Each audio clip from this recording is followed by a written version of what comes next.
B Pharmacy చదివింది, doctor వేషం కట్టింది, ఆసుపత్రులకు వచ్చే రోగుల ప్రాణాలతో నగలను టార్గెట్ చేసింది.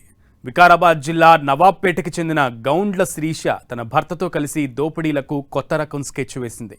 శిరీష వైట్ ఆప్రాన్ ధరించి భయం బెరుకు లేకుండా ఆసుపత్రిలోకి ఎంటర్ అవుతుంది. అక్కడ బంగారు ఆభరణాలు వేసుకున్న వృద్ధులను టార్గెట్ చేసుకుంటుంది. మంచిగా మాట్లాడి సదరు వ్యక్తులు ఎందుకోసం వచ్చారో తెలుసుకుంటుంది. ఇక ఆ తర్వాత తన పని తాను చేయడం మొదలు పెడుతుంది.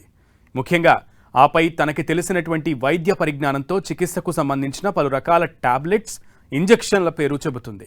అనంతరం ఓ రూమ్లోకి తీసుకెళ్లి మత్తింజెక్షన్ ఇచ్చి బంగారంతో ఉడాయిస్తోంది. ఈ విధంగా ఇప్పటికే పలు ఆసుపత్రుల్లో దోపిడీలు చేసింది కిలాలి లేడీ శిరీష. కొద్ది రోజుల క్రితం యశోద ఆసుపత్రికి వచ్చిన ఓ వృద్ధురాలిని సైతం శిరీష ఈ తరహాలోనే మోసం చేసింది.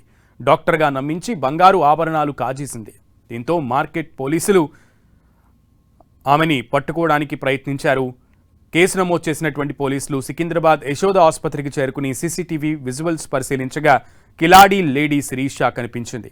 ముఖానికి మాస్క్ ధరించి ఆప్రాన్ వేసుకుని దర్జాగా వెళ్తున్నటువంటి ఆమెను చూసి పోలీసులు సైతం అవాక్కయ్యారు. అనంతరం నిందితురాలి కోసం ప్రత్యేక బృందాలతో గాలించారు. సీసీటీవీ విజువల్స్, పలు సాంకేతిక ఆధారాలతో నిందితుల సమాచారం తెలుసుకున్నారు.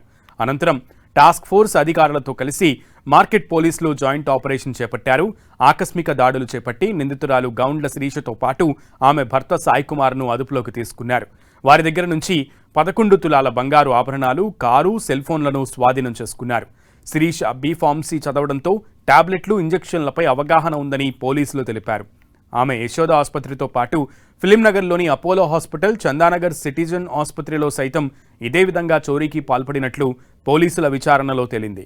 ప్రస్తుతం నిందితులను రిమాండ్కు తరలించామన్నారు పోలీసులు.